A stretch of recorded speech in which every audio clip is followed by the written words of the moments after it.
दीपोत्सव के 5 दिवसीय महापर्व के श्रृंखला में आज पावन गोवर्धन पूजा है। भारत की कृषि प्रधान व्यवस्था का प्रतीक गोवर्धन पूजा का ये कार्यक्रम, मैं इस अवसर पर पूरे प्रदेश वासियों को हृदय से बधाई देता हूं। भारत जैसे कृषि प्रधान देश में गौ और गौवंश का महत्व क्या है, ये गोवर्धन पूजा जैसे आयोजन इस बात के प्रतीक हैं। और दीपावली जैसे महापर्व के साथ इस आयोजन को जोड़ करके इसकी महत्ता को और भी प्रभावी बनाया गया है। ये मेरा सौभाग्य है कि आज प्रातः मुझे गो पूजन करने और गो सेवा करने का अवसर यहाँ प्राप्त हुआ है। भारत की समृद्धि का आधार भारतीय गोवंश रहा है। आज भी आदरणीय प्रधानमंत्री जी की प्रेरणा से देश में गोवर्धन योजना के अंतर्गत गाय के गोबर से बायो कंपोस्ट बनाने और इथेनॉल बनाने के जो अभिनव कार्यक्रम प्रारंभ हुए हैं, ये गोवंश के संरक्षण और उनके संवर्धन में एक बड़ी भूमिका का निर्वहन कर रहे हैं। ये मुझे बताते हुए प्रसन्नता है, केवल पूजन ही नहीं बल्कि उसके अनुरूप कार्य योजना भी तैयार की जा रही है। प्रदेश में 16 लाख गोवंश ऐसा है जिसे हम प्रदेश सरकार के द्वारा अनुदानित कर रहे हैं या जिसकी सहायता आज राज्य सरकार खड़ी है।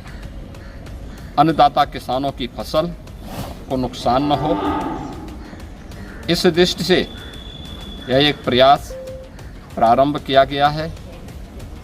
3 प्रकार की योजनाएं हैं।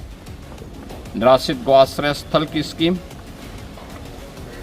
जिसमें हर गोवंश के लिए सरकार के स्तर पर हम लोग प्रति माह 1500 रुपये उपलब्ध करवाते हैं।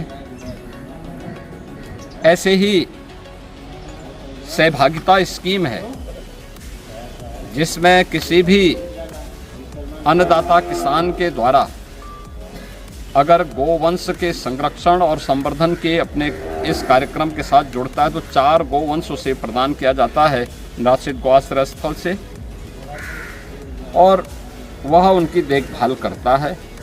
हर महीने उसको प्रति गोवंश का 1500 रुपये हम देते हैं। यानी अगर वह 4 गोवंश का देखभाल कर रहा है तो आसानी से वह परिवार 6000 रुपये सरकार से मासिक प्राप्त कर सकता है। ऐसे ही तीसरी स्कीम है कुपोषित परिवारों के लिए। जो कुपोषित माताएं हैं, बच्चे हैं, जिन परिवारों में उन्हें हम एक निराश्रित गौ आश्रय स्थल से ब्याई हुई गाय देते हैं। वे गौ सेवा भी करें, गाय का दूध भी लें और उन्हें 1500 रुपये महीना इस स्कीम के अंतर्गत देते हैं। और मुझे प्रसन्नता है कि बड़ी संख्या में लोगों ने इस योजना का लाभ लिया है और कुपोषण से सुपोषण की ओर भी बढ़े हैं। अन्नदाता किसान समृद्धि की ओर बढ़ा है। और गोवर्धन स्कीम जो आदरणीय प्रधानमंत्री जी की प्रेरणा से प्रदेश में संचालित है, कंप्रेस्ड बायोगैस और इथेनॉल बनाने के अभिनव कार्यक्रम प्रारंभ हुए हैं। जो गोबर का भी दाम अन्नदाता किसानों को जिसके माध्यम से प्राप्त हो रहा है, और ग्रीन ईंधन के माध्यम से हम लोग प्रदेश के अंदर नेट जीरो के लक्ष्य को प्राप्त करने और भारत की धन को बचाने का काम, जो पेट्रोल डीजल में खर्च होता है उसमें बचाने का काम भी हम उसके माध्यम से कर रहे हैं। मैं एक बार फिर से गोवर्धन पूजा के अवसर पर पूरे प्रदेश वासियों को, सभी अन्नदाता किसानों को, पशुपालकों को हृदय से बधाई और अपनी शुभकामनाएं देता हूँ।